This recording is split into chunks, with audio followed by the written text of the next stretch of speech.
부활절 전 40일간의 고난기간인 사순절은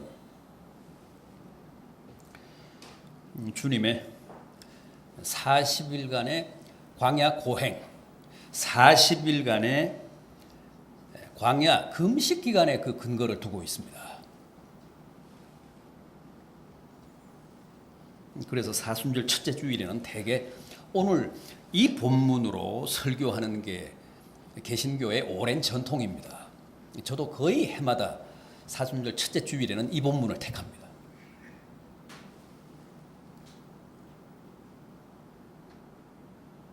주님은 공생애를 앞두시고 광야에서 40주야 금식하신 후 마귀에게 결정적인 치명적인 유혹을 당하셨습니다. 우선 여러분들은 이 사건을 어떻게 생각하십니까? 유혹을 받으셨다는 것은 이미 주님의 마음이 흔들렸다는 뜻인데 주님 같은 분이 어떻게 마귀에게 유혹을 다 당하실 수 있을까 하는 겁니다.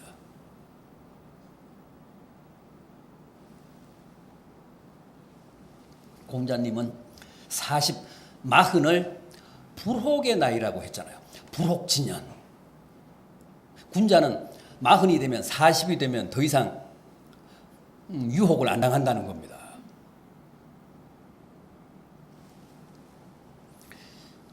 그렇다면 주님은 이때 아직 30밖에 안 되셨기 때문에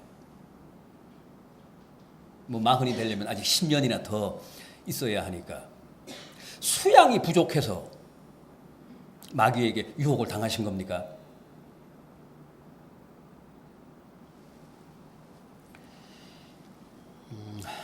그런 게 아닙니다. 불혹진년, 40을 불혹진년이라고 한 것은 공자님 말씀이고 성경에는 불혹은 없습니다. 40이 아니라 죽을 때까지도 인생은 유혹의 연속이라고 합니다. 40은커녕 저도 내년이면 60인데 날마다 유혹입니다.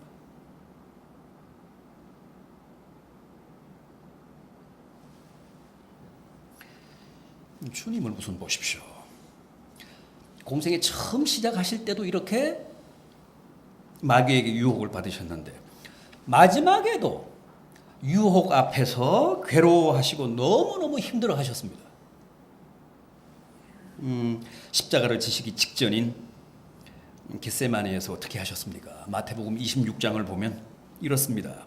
고민하고 슬퍼하사 이에 말씀하시되 내 마음이 심히 고민하여 죽게 되었으니 너희는 여기 머물러 나와 함께 시험에 들지 않게 깨어 있으라 하시고 조금 나아가사 얼굴을 땅에 대시고 엎드려 기도하여 이르시되 내 아버지여 만일 할만하시거든 이 잔을 내게서 지나가게 하옵소서. 그러나 나의 원대로 마옵시고 아버지의 원대로 하옵소서. 주님은 이렇게 최후 생애 마지막 순간까지도 죽도록 고민하시며 슬퍼하시며 십자가의 쓴 잔을 피하고 싶은 유혹에 시달리셨습니다. 오죽하셨으면 내가 고민이 되어 죽게 되었다. 그만큼 극심한 유혹에 시달리셨다는 뜻입니다.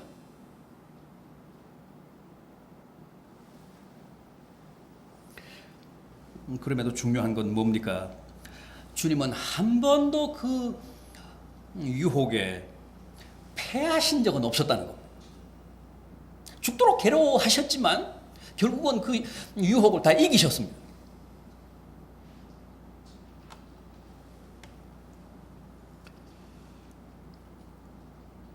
어느 교회에 89세 된 권사님이 세상을 떠나시게 됐습니다. 가족들과 그 교회 담임 목사님이 임종을 지켰습니다. 그런데 몇 날 며칠 아무런 말씀도 못 하시고 계시던 분이 마지막 순간에는 눈을 뜨고 잔뜩 찡그린 얼굴로 손을 잡고 기도하고 계신 목사님께 그러더라는 겁니다. 목사님, 저는 왜 이렇게 죽음이 두렵죠?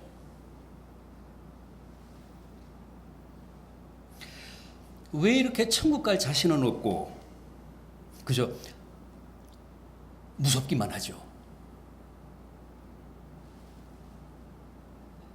왜 이렇게 제가 외롭죠?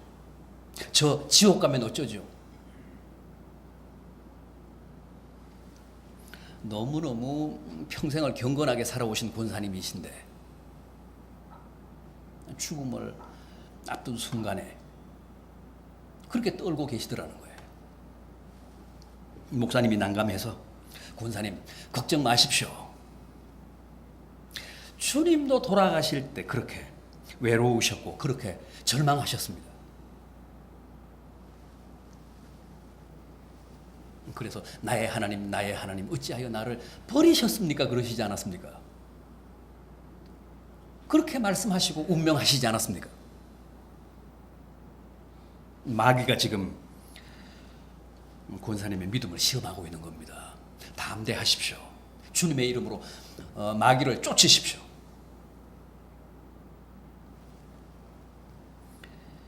그랬더니 그제서야 권사님의 얼굴이 환해지면서 입가에 엷은 미소까지 띠시며 평안하게 운명하시더라는 겁니다.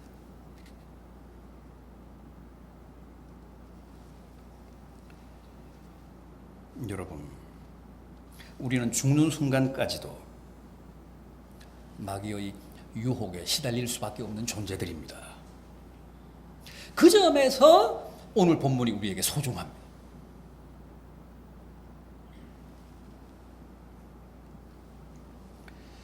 사실 주님이 당하신 이 유혹은 실제 우리가 살아가면서 당하는 가장 일상적이고도 보편적인 시험들입니다.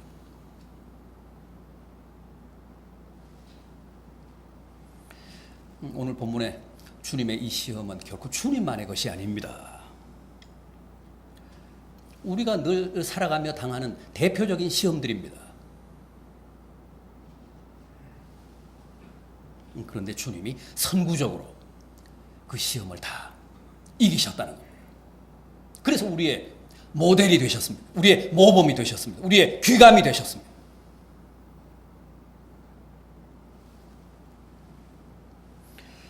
그것도 주님은 40일을 금식하신 후에 정말 인간 한계 상황에서도 이 모든 시험을 물리치셨다는 겁니다.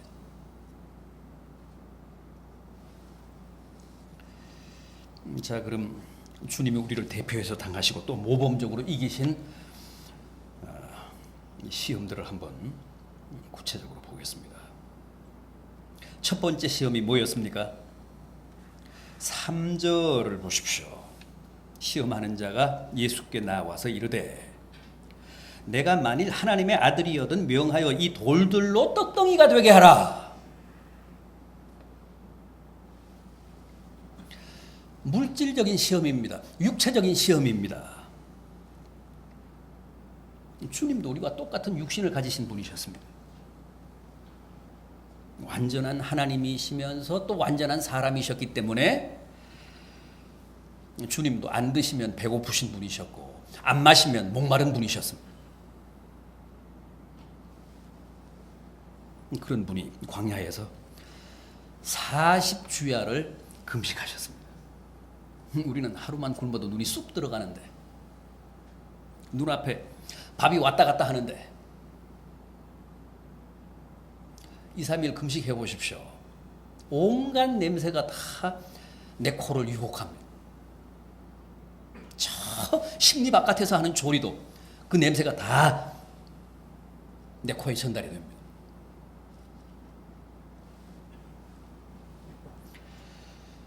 (40일을) 굶으셨다.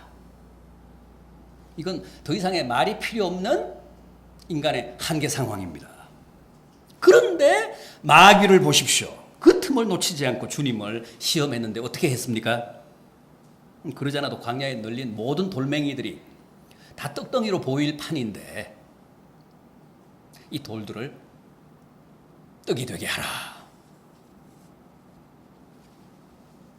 얼마나 잔인합니까? 더구나 주님이 하나님의 아들이신 줄은 지가 더 잘 알잖아요. 그런데도 교활하게 내가 만일 하나님의 아들이거든 이 돌들로 떡이 되게 하라.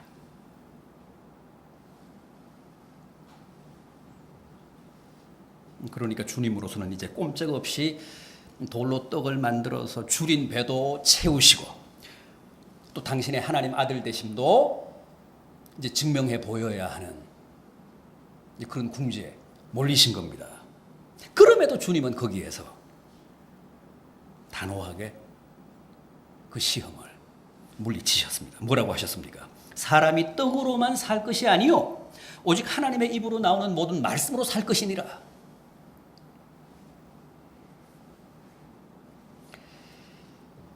아니 지금 주님께는 가장 절실한 생존의 조건이 떡이지 않습니까? 그러니까 차라리 보란듯이 떡을 만들어서 당신의 하나님 아들 되심도 증명하고 줄인 배도 채우면 폼도 나고 마귀의 코도 납작하게 할 수 있을 것 같은데 주님은 그렇게 하시지 않았습니다. 그 시험을 물리치셨습니다. 왜 그러셨을까요? 4절에 그 답이 나옵니다. 본문 4절에 그 답이 있는데 뭐라고 하셨습니까? 사람이 떡으로만 살 것이 아니요 하나님의 입으로 나오는 모든 말씀으로 살 것이라.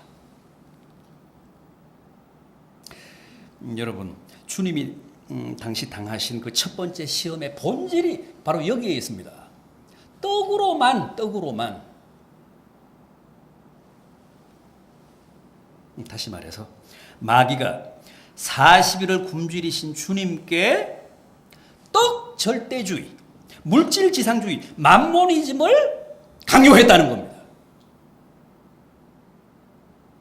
떡이면 다 된다. 떡만 있으면 산다. 떡이 전부다. 그래서 주님이 아니라 사람이 떡으로만 살 것이 아니고 하나님의 입으로 나오는 말씀으로 산다고 하신 겁니다. 지금도 마찬가지죠. 마귀는 끊임없이 떡이 전부라고 합니다. 우리가 살아가면서 가장 많이 당하는 시험입니다. 떡으로만 황금 만능주의, 떡 절대주의, 맘모니즘.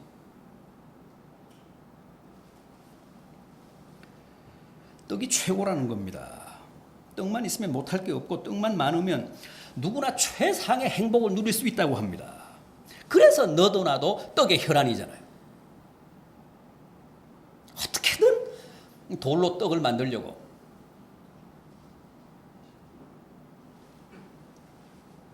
다 마귀에게 코가 꿰여서 그렇습니다.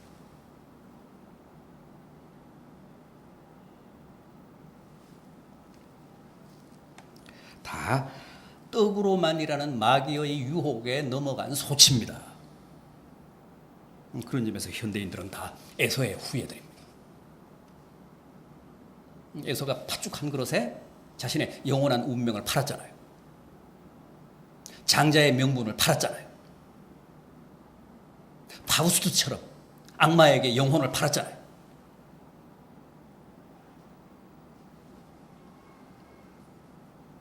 다 우리는 에서의 후예들입니다. 화신들입니다. 그렇지 않습니까? 떡이라면, 팥죽이라면 뭐든 다 팔 자세가 되어 있잖아요. 태세가 되어 있지 않습니까? 양심도, 신앙도, 영혼도, 하나님도 다 팔 수 있습니다. 우리는.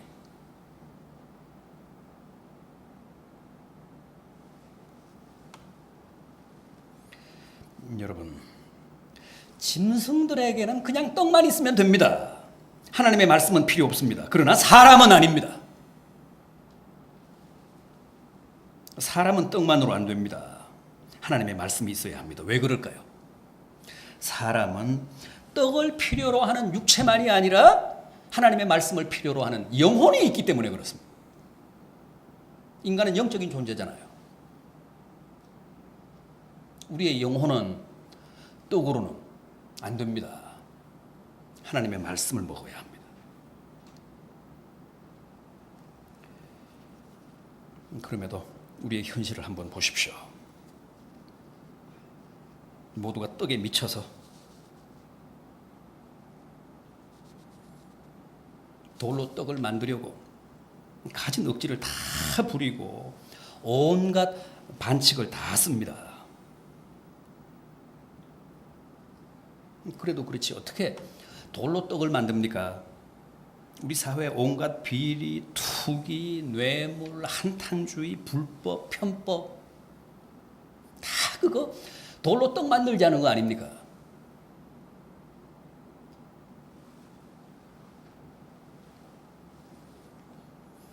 우리는 자기 먹을 것을 잔뜩 쌓아놓고도 그러는데 주님은 40일을 굶으시고도 떡으로만 일하는 마귀의 시험을 칼처럼 물리치셨습니다.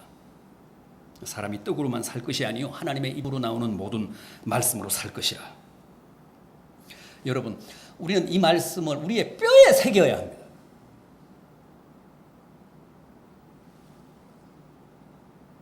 그렇게 하지 않으면 언젠가는 필연적으로 패가 망신합니다.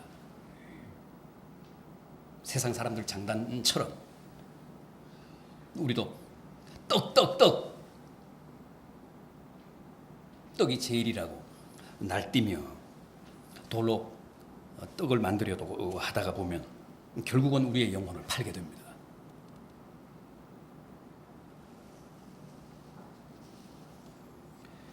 두 번째 시험은 어떤 거였습니까? 5절 이하 보십시오. 이에 마귀가 예수를 거룩한 성으로 데려다가 성전 꼭대기에 세우고 이르되 내가 만일 하나님의 아들이여든 뛰어내리라. 기록되었을 때 그가 너를 위하여 그의 사자들을 명하시리니 그들이 손으로 너를 받들어 발이 돌에 부딪히지 않게 하리로다 하였느니라. 이것은 정신적인 시험입니다. 명예심, 허영심, 영웅심을 유혹하는 시험이었습니다. 생각해 보십시오. 주님은 지금 공생애를 앞두고 계십니다. 성전 꼭대기에서 뛰어내렸는데도 정말 하나도 상하지 않는 일이 일어난다면 얼마나 많은 사람들이 경이로워하며 주님께로 모여들겠습니까? 주님을 따르겠습니까? 하루아침에 주님은 스타가 되고 가만히 앉아 있어도 사람들이 구름대처럼 아마 몰려들었을 겁니다. 따라서 이 시험도 공생애를 앞두고 있는 주님으로서는 굉장히 유혹적이었을 겁니다. 그런데 이번에도 역시 마귀가 뭐라고 했습니까? 내가 정말 하나님의 아들이라면 하나님이 사자들을 명하여 안전하게 받아주실 테니까 걱정 말고 뛰어내려라. 뭐가 걱정이냐? 하나님의 아들이면 하나님이 다 받아주실 텐데.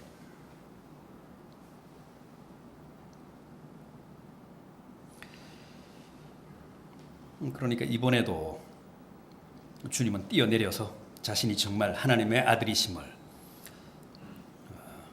증명하실 수밖에 없는 그런 상황에 몰렸습니다. 주님으로서도 그렇습니다. 공생애를 앞두고 만천하에 자기가 하나님의 아들됨을 확인시킬 수 있는 절호의 기회 아닙니까? 우리가 생각할 때는 마다하실 이유가 없을 것 같은데 주님은 이번에도 안 뛰어내리셨습니다. 왜 안 뛰어내리셨을까요? 우선 성전 꼭대기에서 뛰어내리면 누구나 반드시 죽기 때문입니다.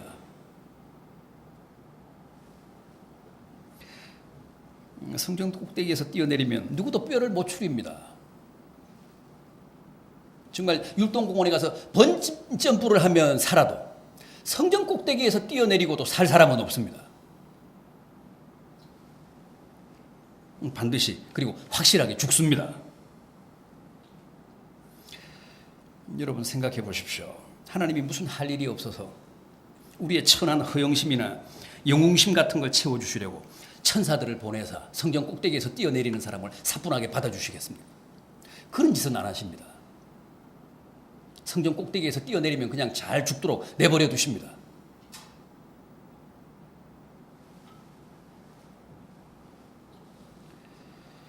어디 나를 받아주시나 안 받아주시나 한번 뛰어내려 보자 하고 뛰어내리는 것은 하나님의 사랑을 시험하는, 그리고 하나님의 사랑을 모독하는 짓입니다. 시험해 보려는 사랑은 이미 깨진 사랑이잖아요. 상대의 사랑을 시험해 보려는 것은 이미 상대의 사랑에 대한 회의나 의심이 전제되어 있는 겁니다. 그러니까 자꾸 확인하고 자꾸 시험해 보려고 하는 거 아닙니까? 다시 말해서 불신이 전제된 겁니다. 주님도 만약 그때 성전 꼭대기에서 뛰어내리셨다면 어떻게 됐을까요? 만에 하나 멀쩡하셨다고 해도 하나님과의 관계는 깨지고 만 겁니다. 그래서 주 너의 하나님을 시험하지 말라며 그 두 번째 시험도 물리치신 겁니다.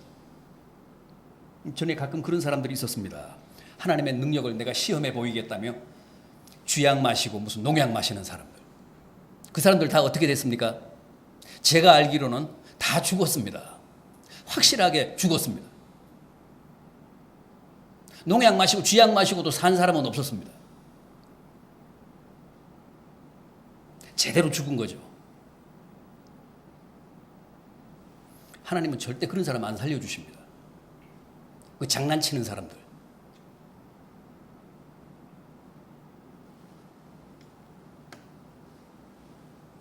그건 믿음이 아닙니다. 하나님을 우롱하는 짓입니다. 하나님을 모욕하는 허세입니다.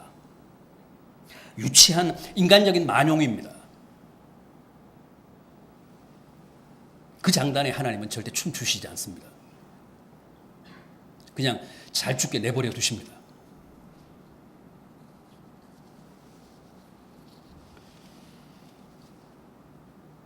주님은 공생의 마지막 순간에도 이와 똑같은 시험을 당하셨습니다. 사람들이 십자가에 달리신 주님을 조롱하며 뭐라고 했죠? 만일 내가 하나님의 아들이면 거기에서 내려와 봐라. 그러면 우리가 너를 믿겠노라. 주님 어떻게 하셨습니까?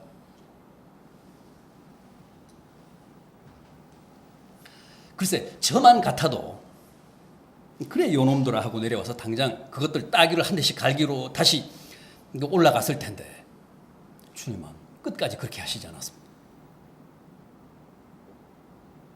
안 내려오셨습니다.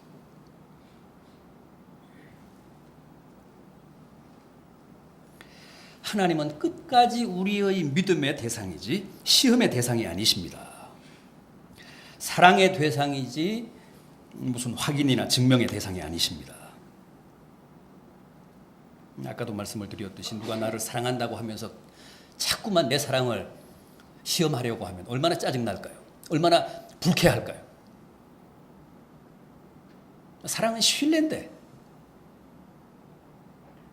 자꾸만 내 사랑을 시험하면 그 사랑이 얼마나 가겠습니까? 며칠을 더 가겠습니까?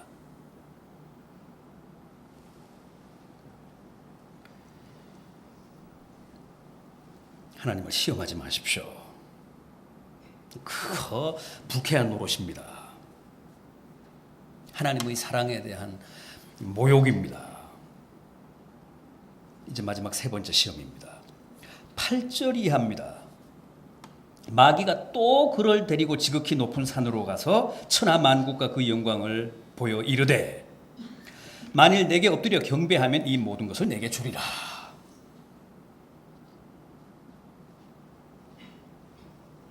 가장 치명적인 영적인 시험입니다.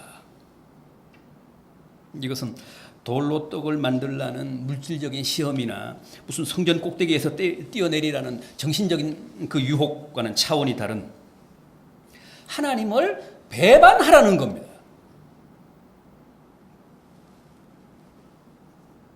마귀의 시험이 이렇게 갈수록 수준이 높아갑니다. 여러분, 고도를 보십시오. 이 유혹의 고도. 처음에는 광야였잖아요. 그냥 지상이었습니다. 지상에 흩어진 돌들을 떡이 되게 하라 그랬잖아요. 다음은요, 성전 꼭대기였습니다. 고도가 높아진 겁니다. 그리고 마지막 시험은요, 높은 산이라고 했습니다.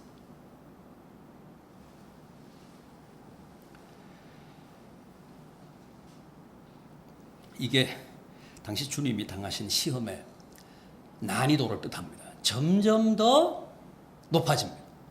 점점 더 유혹이 어려워집니다.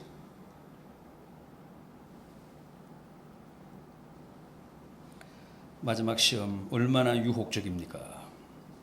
눈앞에 펼쳐진 저 세상의 모든 부귀영화가 한순간에 내 것이 될 수 있는 절호의 기회입니다. 또 거기에 걸린 조건도 너무나 간단합니다. 너무나 쉽습니다. 산 꼭대기에서 지금 마귀와 1대1인데 눈 딱 감고 마귀에게 절 한번 하라는 겁니다. 그러면 저 지상에 있는 모든 영화를 내게 주겠다. 얼마나 식은 죽 먹기입니까? 이 간단한 일을 왜 마다하겠습니까? 그럼에도 주님은 이 마지막 시험 역시 물리치셨습니다. 추상 같으십니다. 사탄아 물러가라 기록되었을 때 주 너의 하나님께 경배하고 다만 그를 섬기라 하였느니라. 보십시오. 첫 번째 시험은 떡으로만이라는 거짓된 절대를 물리치신 시험이었는데, 여기서는 이 마지막 시험에서는 하나님만이라는 절대를 주님이 내세우십니다. 주님께는 하나님만이라는 이 믿음이 천하의 그 어떤 영화와도 바꿀 수 없는 절대였습니다. 여러분, 우리가 왜 자주 유혹에 빠집니까? 왜 자주 시험에 넘어집니까? 하나님만이라는 이 절대가 없기 때문에 그렇습니다.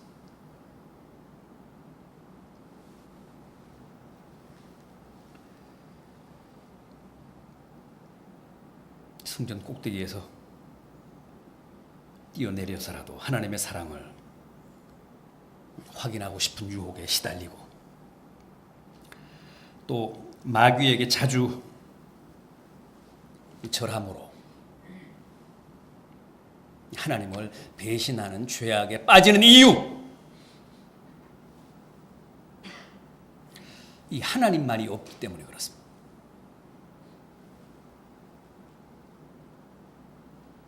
주님처럼 오직 하나님만이라는 이 절대적 신앙을 붙잡고 사십시오. 이게 흔들리면 다 흔들립니다. 이게 흔들리면 내 인생이 흔들립니다. 이게 무너지면 내 인생이 다 무너집니다.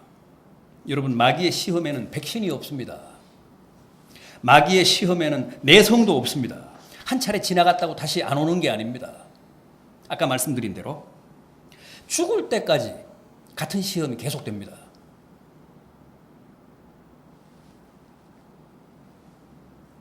생각해 보십시오. 하나님의 아들이신 주님도 유혹한 마귀입니다. 우리야 말해 못하겠습니까? 우리는 아예 마귀의 밥입니다. 가만히 생각해 보십시오. 하루 24시간 동안도 우리가 얼마나 자주 미혹에 넘어집니까?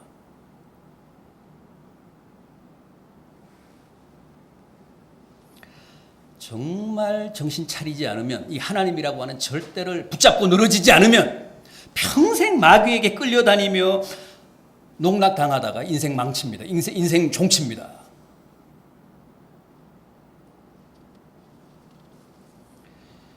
그러나 우리에게는 희망이 있습니다. 나는 약하지만, 나는 이 모든 시험을 감당하기 어렵지만, 그러나 주님이 계십니다. 선구적으로 우리가 날마다 당하는 이 모든 시험을 승리하신 주님이 계십니다. 그리고 그 주님이 나를 도우시면 나도 유혹을 이길 수 있습니다. 시험을 물리칠 수 있습니다. 승리할 수 있습니다. 부디 갈수록 교활해지고 더 악랄해지는 마귀의 물질적인 시험, 정신적인 시험, 영적인 시험을 주님이 친히 시범을 보이신 말씀으로, 또 하나님만이라고 하는 이 절대적인 신앙으로 다 이기시고 물리치셔서 주님처럼 승리하는 복된 성도들 되시기를 진심으로 기원합니다. 기도하겠습니다.